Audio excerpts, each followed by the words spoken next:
Hola chicos, buenos días o buenas tardes, depende del horario en el que estén viendo la clase del día de hoy. Hoy vamos a trabajar sobre la relación que tiene salud pública con otras disciplinas.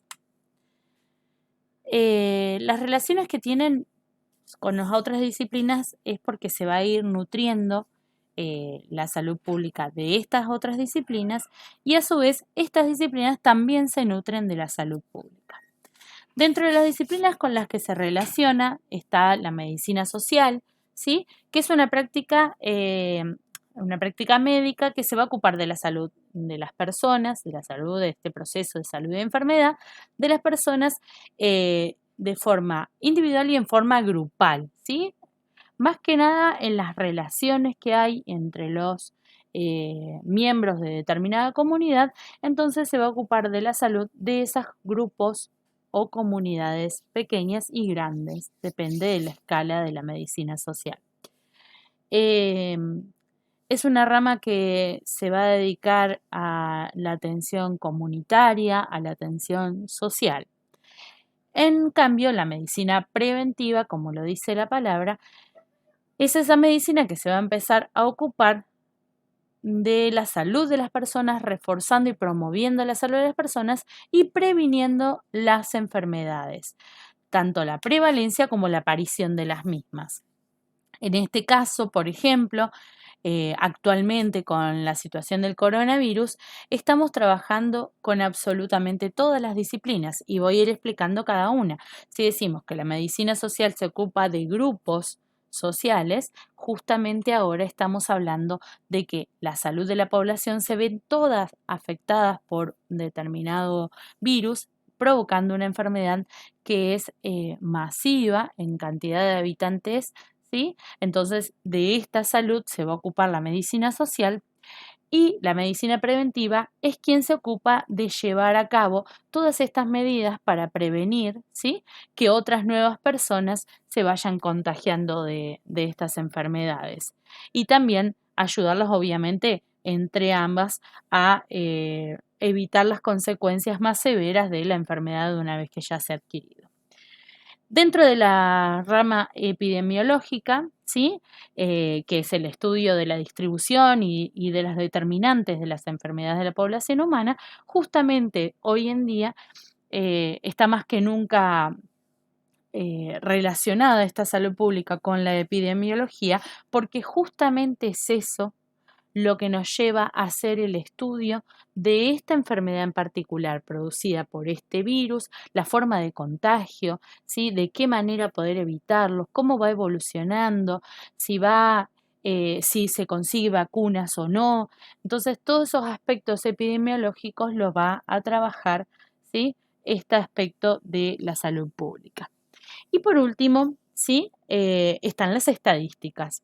Las estadísticas en realidad es la recopilación de los datos, la interpretación de los mismos para obtener estudios que van a ayudar a saber cómo reaccionar ante determinadas circunstancias de nuevas apariciones, por ejemplo. Esta rama va a considerar todo lo que es matemática, ¿sí? La estadística propiamente dicha, y dentro del ámbito gubernamental van a servir estos resultados que se hayan interpretado a través de las estadísticas para las tomas de decisiones, ¿sí? Entonces, en este caso en particular, la salud pública ha necesitado mucho la estadística para hacer estos estudios en relación a las curvas de contagio, de mortalidad de la enfermedad del coronavirus, como para que vean en un ejemplo cómo la salud pública se va relacionando con diferentes disciplinas. Ahora vamos a trabajar un poquitito de cómo se proporciona esta relación, ¿sí? De las personas, sea en grupos o individuales, en este caso en salud pública es grupales, pero se aplica también este aspecto que vamos a trabajar ahora a nivel individual, que son las necesidades y las demandas. Una necesidad es aquello que resulta indispensable para la vida de las personas. Yo digo necesito algo, ¿sí?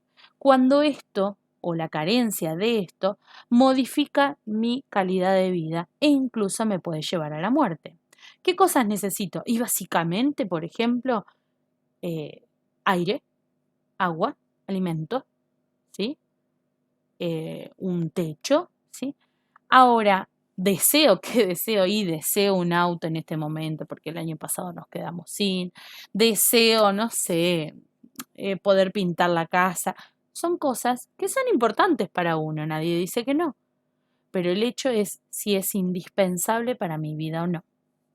Entonces, en base a eso, ¿sí? Vamos a ir determinando la importancia de aquellas y definiendo qué son cosas que necesito, ¿sí? Y qué cosas son las que deseo solamente.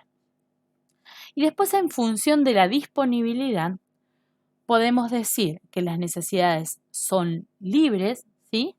O necesidades económicas.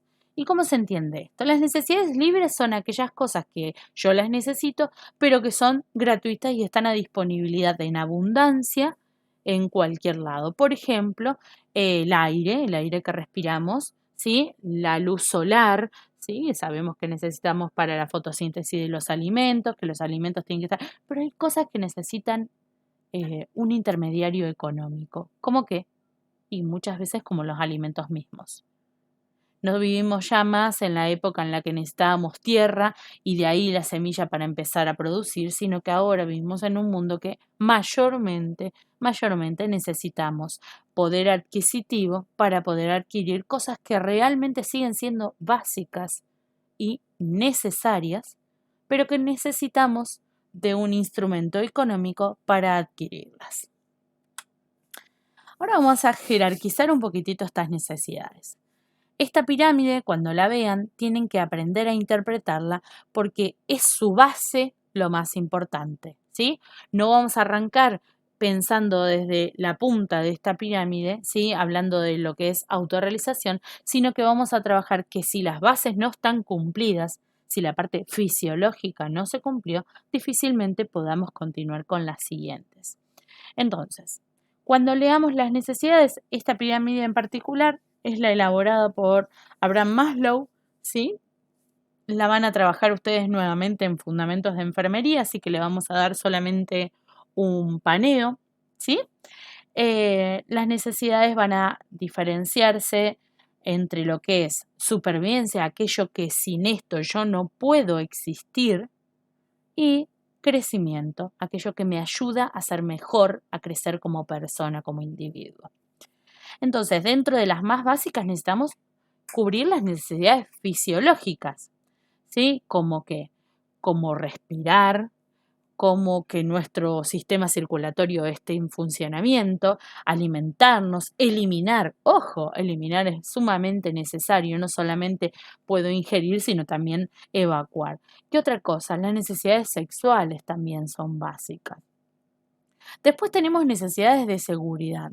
Tener un entorno, ¿sí? Seguro, un ambiente donde criarnos seguros. Esto habla también de un techo, habla de un trabajo, ¿sí? Cumplir con los medios, ¿sí? O conseguir los medios para poder satisfacer aquellas necesidades que, como veíamos anteriormente, interfieren con la parte económica. Entonces, si yo a los alimentos necesito adquirirlos de manera económica, a pesar de que la alimentación es una necesidad fisiológica, tengo que tener el trabajo dentro de lo que es seguridad para poder proporcionarme los alimentos. Y así vamos a ir creciendo en lo que es realización. Necesidades sociales. ¿Qué son necesidades sociales? Familia, entorno, relaciones humanas. ¿Sí? Necesidad de estima. Me tengo que querer, apreciar. ¿Por qué? Porque es importante no solamente quererse a uno mismo, tener a quien querer y quien te quiere y te cuide. Eso hace que la persona se sienta mejor consigo misma y pueda tener un desarrollo más pleno de sus capacidades. Y por último, y el fin al que deberíamos llegar todos, es la autorrealización. La autorrealización habla de sentirse pleno a uno mismo. Ahora, esto tiene que ser circundante, esta autorrealización no tiene que ser la meta única y definitiva. Me siento autorrealizado y ahí me quedo estancado. No, tiene que haber movilización. Una vez que yo ya me realicé, tengo que plantear un nuevo objetivo para tener un horizonte hacia dónde llegar y hacia dónde tener la obligación de tener que cumplir con todas las necesidades anteriores para volver a desarrollarme y seguir creciendo como persona. Hay otros autores, ¿sí? Como Max Neff, que es un economista chileno, ¿sí? Que plantea otro tipo de necesidades, ya no están jerarquizadas, ¿sí? Estas necesidades son de subsistencia, de protección, de afecto, de comprensión, participación, creación, recreo, identidad y libertad. Fíjense que muchos de estos aspectos son similares a los de Maslow, pero Maslow establece bien un orden delimitado para que las cosas sucedan. En cambio acá no hay una jerarquía, ¿sí?, de necesidades. Las demandas son aquellas manifestaciones reales en donde esas necesidades son declaradas y percibidas por los individuos.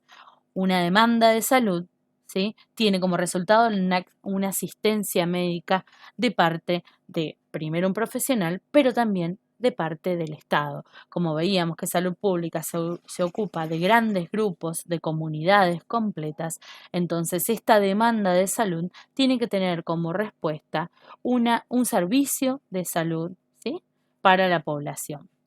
Ahora, esto sigue estando después sujeto a otras condiciones, que es el tema de la accesibilidad y de la cobertura. La accesibilidad es definida como la forma en la que los servicios de salud, ¿sí?, se acercan a la población.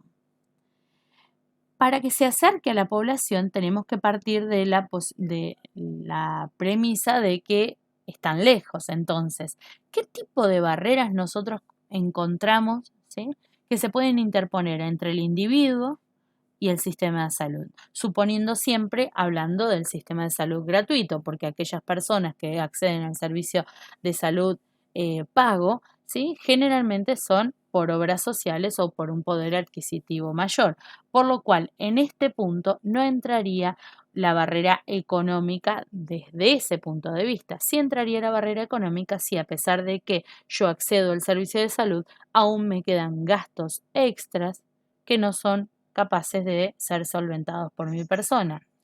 Entonces, barreras que alejan o limitan la accesibilidad al sistema de salud serían, por ejemplo, las distancias, las barreras geográficas, montañas, ríos que tenga entre medio de, la falta de las barreras administrativas, esto de lo que es burocracia.